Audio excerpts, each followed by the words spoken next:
भाजपकडून राज्यसभेच्या जागांवर आज होणार शिक्कामोर्तब। आज रात्री भाजपच्या कोर कमिटीची बैठक वर्षा निवासस्थानी मुख्यमंत्री देवेंद्र फडणवीसांच्या अध्यक्षतेखाली होणार निर्णय। पंढरपूर कॉरिडॉर संदर्भात महत्त्वपूर्ण बैठक पार। जयकुमार गोरे यांच्या अध्यक्षतेखाली बैठक। सुलभ, सुरक्षित आणि सुव्यवस्थित सुविधा उपलब्ध करून देण्याबाबत गोरे यांनी दिल्या सूचना। भाजपच्या नगरसेवकांचा मंदा मात्रेंच्या प्रस्तावाला विरोध। भाजपच्या महापौरांकडून शासकीय सुपर स्पेशालिटी हॉस्पिटलचा प्रस्ताव स्थगित। धाराशिवमध्ये भाजपच्या 2 गटात जात प्रमाणपत्रावरून वाद। अपक्ष उमेदवाराच्या जात प्रमाणपत्राला भाजपच्याच पराभूत उमेदवाराकडून आव्हान। पंढरपूरमध्ये भाजप जिल्हाध्यक्ष चेतनसिंग केदार यांच्या विरोधात न्यायालयात याचिका दाखल। ठाकरे सेनेचे संघटक आरवाय घुटुकडेंकडून याचिका दाखल। राष्ट्रपती द्रौपदी मुर्मू आजपासून 3 दिवसीय महाराष्ट्र दौऱ्यावर। हिंदुजा रुग्णालय आयोजित आरोग्य विषयक कार्यक्रमाला राहणार उपस्थित। भाजप नेते किरीट सोमय्या आज मालेगाव दौऱ्यावर। अप्पर जिल्हाधिकारी आणि अप्पर पोलीस अधीक्षक यांची घेणार भेट। भाजपच्या नवी प्रदेश कार्यकारिणीची घोषणा। भाजप प्रदेशाध्यक्ष रवींद्र चव्हाणांनी केली घोषणा। विदर्भासाठी फडणवीस सरकारची मोठी भेट। विदर्भातील वैनगंगा नळगंगा नदीजोड प्रकल्पाला मान्यता। जलसंपदा मंत्री गिरीश महाजन यांचा ऐतिहासिक निर्णय। पुण्यातील मुंडवा जमीन खरेदी व्यवहाराची चौकशी करणाऱ्या खारगे समितीचा अहवाल अधिवेशनात सादर होण्याची शक्यता। अहवालातील शिफारशींवर सरकार काय निर्णय घेणार याकडे लक्ष। सिंधुदुर्ग जिल्हा परिषदेचा अध्यक्ष कोण होणार याकडे सर्वांचं लक्ष। अध्यक्षपदासाठी भाजपमधून 5 जण इच्छुक। अशी वेळ येईल अशी कल्पनाही केली नव्हती। दादांना महाराष्ट्राची नस माहीत होती। उत्तम प्रशासक म्हणून सगळे गुण दादांमध्ये होते। मुख्यमंत्री फडणवीसांची भावना। एखाद्या मुख्यमंत्र्याला अर्थमंत्री कसा पाहिजे तर तो दादांसारखा पाहिजे। मुख्यमंत्री फडणवीसांकडून भावना व्यक्त। विरोधी पक्षात असताना अनेकदा अत्यंत कठोर टीका मी त्यांच्यावर केली, पण संबंधात दुरावा आला नाही। दादा नेहमीच मला चांगले वागवायचे। मुख्यमंत्र्यांचं वक्तव्य। दादांच्या अंत्यसंस्कारावेळी लाखो लोक होते। प्रत्येकानं दादांना आवडणारी शिस्त पाळली। शिस्त पाळून खऱ्या अर्थानं श्रद्धांजली वाहिली। फडणवीसांचं वक्तव्य। दादा म्हणजे सर्वांना चटका लावून जाणारा नेता। आम्ही तिघे एकमेकांच्या मनातलं ओळखत होतो, पण आम्ही नियतीच्या मनातलं ओळखू शकलो नाही। उपमुख्यमंत्री एकनाथ शिंदेंकडून भावना व्यक्त। पार्थ पवार राज्यसभेवर जाणार। पक्षाच्या कोर कमिटीच्या बैठकीत निर्णय झाल्याची माहिती। गडचिरोलीच्या दक्षिण भागाला पावसाचा फटका। पावसामुळे मका, हरभरा, गव्हाच्या पिकाचं मोठं नुकसान। शेतकऱ्यांचं लाखो रुपयांचं नुकसान। यवतमाळमध्ये अवकाळी पावसाचा तडाखा। 534 हेक्टरवरील पिकांचं नुकसान। वीज कोसळून 5 जखमी। वादळी पावसाचा नागपूर, भंडारा, गोंदिया, यवतमाळ जिल्ह्यांना तडाखा। आंब्याचा मोहोर, हरभरा, कपाशी, ज्वारी, मिरची आणि तूर पिकांचं नुकसान। धाराशिवमध्ये अवकाळी पावसाचा तडाखा। अवकाळी पावसामुळे द्राक्ष उत्पादक शेतकरी संकटात। बीडमध्ये अवकाळी पावसामुळे पिकांचं नुकसान। लोकप्रतिनिधींनी दिला जिल्हाधिकाऱ्यांना तातडीने पंचनामे करण्याच्या सूचना। राज्यात आज मुसळधार पावसाचा इशारा। सोलापूर, परभणी, हिंगोली, नांदेड, लातूर, धाराशिव, चंद्रपूर, गडचिरोली यांसारख्या जिल्ह्यात मेघगर्जनेसह पाऊस कोसळण्याची शक्यता। लातूर जिल्ह्याला पुन्हा अवकाळी पावसानं झोडपलं। रेणापूर तालुक्यात वादळी वाऱ्यासह गारपीट। इंदापूर तालुक्यात गलांडावाडीत पावसाची हजेरी। अचानक आलेल्या जोरदार पावसामुळे नागरिकांची तारांबळ। सोलापुरात देखील अवकाळी पावसाची जोरदार हजेरी। अक्कलकोट, मंगळवेढा तालुक्यात दमदार पाऊस। गडचिरोलीत ढगांच्या गडगडाटासह पावसाच्या सरी। पावसामुळे नागरिकांची तारांबळ उडाली। वर्ध्यातील मांडगाव परिसरात अवकाळी पाऊस। काही गावांनाही तुरळक गारपीट, वादळाचा फटका। पावसामुळे हरभरा, ज्वारी पिकांचं नुकसान। धाराशिवमध्ये विजांच्या कडकडाटासह अवकाळी पाऊस। रब्बीच्या पिकाला अवकाळी पावसाचा फटका। ढगाळ वातावरणामुळे शेतकरी चिंतेत। बीडमध्ये अवकाळी पावसाचा पिकांना फटका। जिल्ह्यात वादळी वाऱ्यासह गारपीट। काढणीला आलेल्या गहू, ज्वारी, हरभरा पिकांना फटका। यवतमाळच्या राळेगाव तालुक्याला अवकाळीचा तडाखा। अनेक गावात गारपीट, पिकांचं अतोनात नुकसान। मुंबई महानगर क्षेत्रात धावणार पॉट टॅक्सी। महापालिकांना पॉट टॅक्सी सुरू करण्यासाठी आराखडा तयार करण्याचे आदेश। एआयच्या मदतीने बनवलेला व्हिडिओ सोशल मीडियावर व्हायरल। यवतमाळमधील रेमंड युको डेनिम कंपनीतील कामगारांनी संप मागे घेऊन तत्काळ कामावर रुजू व्हावं। जिल्हा प्रशासनाचं आवाहन। सोलापूरच्या मोहोळमध्ये विनापरवानगी छत्रपती संभाजी महाराजांचा पुतळा बसवल्याचं प्रकरण। अज्ञात व्यक्तीविरोधात गुन्हा दाखल। अनधिकृत होर्डिंग्स 24 तासात काढा, अन्यथा फौजदारी कारवाई करू। छत्रपती संभाजीनगर महापालिकेचा इशारा। राष्ट्रपतींच्या दौऱ्याच्या तालमीला आरटीओ गैरहजर। मात्र आरटीओ विभागाचा अधिकारी उपस्थित नसल्यानं जिल्हाधिकाऱ्यांकडून संताप व्यक्त। वाशिमच्या बुद्रुक गावात भीषण पाणी टंचाई। ग्रामपंचायत आणि जिल्हा प्रशासन समस्येवर उपाय करण्यात अपयशी। ग्रामस्थांकडून पाणी टंचाईवर उपाययोजना करण्याची मागणी। अँटिलिया बॉम्बस्फोटक प्रकरण मुंबईतील विशेष NIA न्यायालयानं संतोष शेलार यांना अंतरिम जामीन नाकारला. मात्र मुलीच्या लग्नात पोलीस एस्कॉर्टसह उपस्थित राहण्याची दिली परवानगी. सोनम वांगचुक प्रकरणात 26 फेब्रुवारीला सुनावणी. सोनम वांगचुक यांना राष्ट्रीय सुरक्षा कायद्याखाली अटक करण्यात आली होती. विधिमंडळाचं अधिवेशन संपेपर्यंत वाहतुकीच्या मार्गात बदल. अधिवेशनासाठी मान्यवरांच्या वाहनांना जागा अपुरी पडत असल्यानं पे अँड पार्कला तात्पुरती स्थगिती. बिबट्यांना पकडल्यानंतर त्यांना ठेवण्यासाठी 33 मोठे एन्क्लोजर उभारणार. बिबट्यांसाठी वन विभागाचा मोठा निर्णय. सांगलीत साखर विक्रीच्या नावाखाली फसवणूक केल्याचा आरोप कुटुंबियांचे. राज्य उत्पादन शुल्क कार्यालयासमोर धरणे आंदोलन.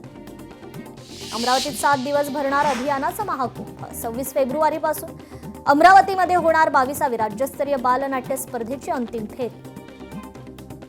मेळघाटमधील अपघात प्रकरण. जखमींची रुग्णालयात जाऊन खासदार डॉक्टर अनिल बोंडे यांनी घेतली भेट. मेळघाटातील मजुरांच्या प्रश्नावर युवक काँग्रेस आक्रमक. नरेगा आयुक्तांना काळे फासण्याचा इशारा. नागपूर पालिकेच्या रेकॉर्ड रूममधून 172 वर्क ऑर्डर गायब. या प्रकरणी 2 माजी कर्मचाऱ्यांविरोधात गुन्हा दाखल करण्याचे निर्देश. नाशिकमध्ये सिंहस्थ कुंभमेळा संदर्भात महापौरांच्या निवासस्थानी साधू महंतांची बैठक. तपोवनात अद्याप काम सुरू नसल्यानं साधू महंत नाराज. बँक घोटाळा प्रकरणी अनिल अंबानींना मुंबई उच्च न्यायालयाचा दणका. 4 आठवड्यांची मुदतवाढ देण्याची मागणी कोर्टानं नाकारली. एसटीच्या डिझेल पुरवठ्याचे कंत्राट गुजरातला देण्याचा घाट. महाराष्ट्राच्या तिजोरीला दरवर्षी तब्बल 700 कोटींचा महसूल तोटा. नागपूरमध्ये पूनम टॉवरमधील अनधिकृत बांधकाम हटवण्याची प्रक्रिया संथ गतीनं. मुंबई उच्च न्यायालयाच्या नागपूर खंडपीठाकडून तीव्र नाराजी व्यक्त.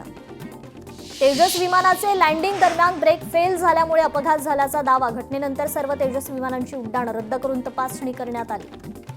दलित वस्ती सुधार योजनेतील कामांना गती मिळणार. 670 विकास कामांवरील स्थगिती उठवली. बावनकुळेंच्या सूचनेनुसार विकास कामं करण्यात येणार. मुंडवा जमीन व्यवहार प्रकरणी तपासात सहकार्य करण्यास शीतल तेजवानीचा नकार. पोलिसांचा मुंबई हायकोर्टात दावा. डोंबिवलीत भीषण पाणी टंचाई. आयरेगाव टावरीपाड्यात रहिवाशांचे हाल. प्रशासनाने तातडीने उपाययोजना करण्याची मागणी. कल्याणमध्ये बांगलादेशी परप्रांतीय मासे विक्रेत्यांवरून वाद. परप्रांतीय मासे विक्रेत्यांवर कारवाई करा. कोळी समाजाचं KDMCच्या महापौरांना निवेदन. उल्हासनगरच्या धर्तीवर GR काढून डोंबिवलीतील रेरा घोटाळ्यातील 65 इमारतींमधील रहिवाशांना दिलासा द्या. भाजप नगरसेवक दीपेश म्हात्रे यांची मागणी. 10वीच्या परीक्षेत कॉपीचे 3 प्रकार उघडकीस. घटनेमुळे परीक्षा केंद्रावर देखरेख वाढवली. वांद्र्यातील इमारत प्रकल्पाच्या भूमिपूजन सोहळ्यात तृतीयपंथीयांचा गोंधळ. 5.5 लाखांची मागणी. 4 गुन्हा दाखल. नागपुरातील 12वी पेपर फुटी प्रकरणाच्या चौकशीसाठी SITची नेमणूक. सेंट उर्सुला परीक्षा केंद्रातून रसायनशास्त्राचे पेपर फुटल्याचं समोर. मुस्लिम समाजाचे 5% शैक्षणिक आरक्षण रद्द करण्याच्या शासन निर्णयाला हायकोर्टात आव्हान. येत्या 9 मार्चला याचिकेवर सुनावणी. राष्ट्रीय स्वयंसेवक संघ मुख्यालय आणि हेडगेवार स्मृती मंदिर सुरक्षेसाठी AI आधारित नाईट व्हिजन CCTV बसवण्यात येणार. सुरक्षा अधिक मजबूत करण्याचा वाहतूक पोलिसांचा निर्णय. बीडच्या परळीतील लाचखोर तहसीलदार व्यंकटेश मुंडेला जामीन मंजूर. व्यंकटेश मुंडेची 50,000च्या जात मुचलक्यावर सुटका करण्याचे आदेश. बदलापुरात अनधिकृत बांधकामांवर तोडक कारवाई. पूर्व भागातील कारवाई अर्धवट सोडून थेट पश्चिम भागात कारवाई. रायगड जिल्हा परिषद अधिकारी कर्मचाऱ्यांचा आक्रोश मोर्चा. रायगड जिल्हाधिकारी कार्यालयावर धडक. धुळ्यात विना भूसंपादन विना मोबदला रस्त्याचं काम सुरू. शिंदखेड्यातील दभाशीत शेतकऱ्यांनी सुरू असलेलं काम बंद पाडलं. मीरा भाईंदर पोलीस भरतीत धक्कादायक प्रकार. उत्तेजित इंजेक्शन घेताना उमेदवार रंगेहात अटकेत. उमेदवाराच्या अटकेतून बारामती कनेक्शन उघड. धुळ्यात राहुल गांधींच्या निषेधार्थ भाजप महिला मोर्चा आक्रमक. शहरातील महाराणा प्रताप चौकात तीव्र निदर्शन. यवतमाळच्या आरणीत झाडावर चढून शेतकऱ्यांचं आंदोलन. जागेची मोजणी करून मोबदला देण्याच्या मागणी करता शेतकऱ्यांचं आंदोलन. उत्तम समुद्र किनाऱ्यावर 40 टन कचरा संकलन. संत निरंकारी मिशनच्या स्वच्छ जल स्वच्छ मन अभियानांतर्गत समुद्र किनाऱ्याची स्वच्छता. लातूरमध्ये शेतकऱ्यांचा काळा फिती बांधून रास्ता रोको. शक्तीपीठ महामार्ग कायमस्वरूपी रद्द करण्याची मागणी. नाशिक पालिकेचा ग्रीन बॉन्डच्या माध्यमातून कर्ज उभारणीचा निर्णय. 25 फेब्रुवारीपासून ग्रीन बॉन्ड गुंतवणुकीसाठी खुला होणार. हिंगोलीत शासकीय निमशासकीय लिपिक वर्गीय कर्मचारी बेमुदत संपावर. प्रलंबित मागण्यांकरता जिल्हा परिषद आणि पंचायत समितीचे कर्मचारी संपावर. रत्नागिरीच्या कसबा इथे छत्रपती संभाजी महाराजांचं स्मारक उभारण्यासाठी निधीची मागणी. 300 कोटींच्या आराखड्यास मंजुरी देण्याची आमदार शेखर निकम यांची मुख्यमंत्र्यांकडे मागणी.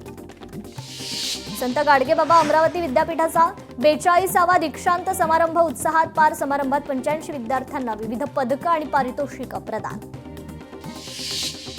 साताऱ्यातील आर्थिक पिळवणुकीमुळे स्नेहा सिक्युरिटी कंपनीतील कामगारांचा आक्रोश. कारवाई न झाल्यास घंटानाद आंदोलनाचा इशारा. नाशिकमधील देवळाली गाव येथे म्हसोबा महाराज यात्रोत्सवाला उत्साहात सुरुवात. यात्रोत्सवानिमित्त धार्मिक कार्यक्रमांसह कुस्त्यांची भव्य दंगल आयोजित. मीरा रोडमधील 9 वर्षीय चिमुकली पूर्वाची उल्लेखनीय कामगिरी. समुद्रात केवळ 17 मिनिट आणि 3 सेकंदात 1 किलोमीटर अंतर पोहून पार. परभणीतील मौजे मंगळूर येथील रस्त्याचा वाद चिघळला. काम तत्काळ थांबवण्यासाठी वंचित बहुजन आघाडीचा रास्ता रोको. यवतमाळमध्ये रेमंड युको डेनिम कंपनीतील कामगारांना वेतनवाढ आणि 19 बडतर्फ कर्मचाऱ्यांची रुजवणूक करा. कामगारांची पत्रकार परिषदेत मागणी. अन्यथा उपोषणाचा इशारा. सांगलीत महामार्ग बाधित शेतकऱ्यांचा जिल्हाधिकारी कार्यालयावर बैलगाडी घेऊन मोर्चा. राजू शेट्टी यांच्या नेतृत्वाखाली मोर्चा. परभणीत शक्तीपीठ महामार्गाविरोधात सर्वपक्षीय रास्ता रोको. खासदार संजय जाधव आंदोलनात सहभागी. केंद्र सरकारकडून कांदा निर्यात अनुदानात 50% कपात. पूर्वीचे 1.90% अनुदान आता घटवून केले 0.95%. हिंगोलीत 10 शेतकऱ्यांनी एकत्र येत केली गट शेती. 20 गुंठे क्षेत्रावर केली स्ट्रॉबेरीची लागवड.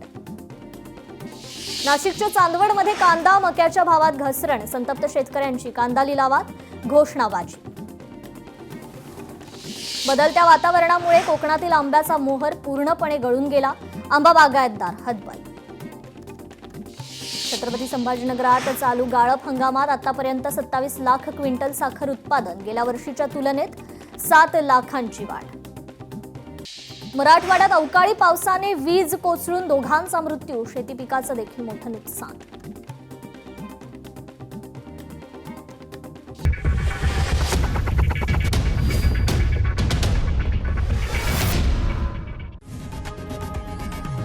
लोकशाही मराठी ऐका, पहा, जागरूक रहा.